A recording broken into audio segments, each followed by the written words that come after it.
गंगा किनारे के एक पुरातन नगर धरापुरी में विद्वान ब्राह्मण परिवार मिश्रा का आवास था।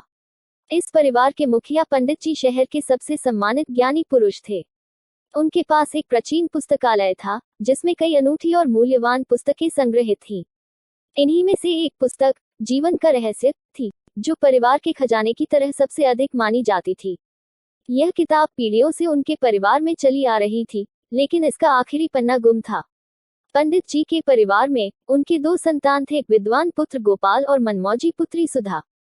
गोपाल हमेशा अपने पिता के साथ रहते हुए पुस्तकों की गहराइयों में छिपे ज्ञान की खोज में डूबा रहता था, जबकि सुधा को नदी किनारे चिड़ियों के साथ खेलना, गीत गाना और प्रकृति के सानिध्य में समय बिताना पसंद था। एक दिन पंडित जी बीमार पड़ गए।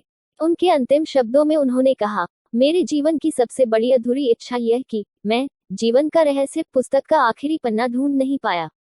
उनके देहांत के बाद गोपाल ने इस अधूरी ख्वाहिश को पूरा करने का संकल्प लिया। उसने देश विदेश के पुस्तकालयों की यात्रा शुरू की, विद्वानों से भेंट की और उच्च अध्ययन में समय बिताया।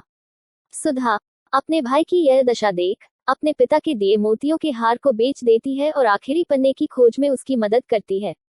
वर्षों बीत गए, लेकिन आखिरी पन्ना न मिला। गोपाल उदास और निराशा महसूस करने लगा।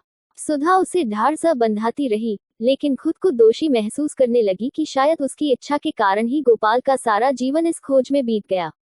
एक दिन सुधा अपने पिता के शांत कक्ष में सफाई करते समय उस पुस्तक जीवन का रहस्य को धूल से साफ करती है। तभी एक पुराना कागज उसकी गोद में गिरता है। वह पुर्जा निकलता है, जीवन का रहस्य का आखिरी पन्ना। सुधा दौड़ती हुई गोपाल के पास जाती है और उसे वह पन्ना दिखाती है।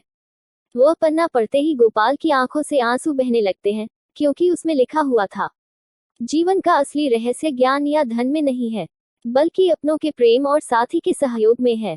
जो सुख प्रकृति की छोटी छोटी चीजों में है, वही सच्चा धन है।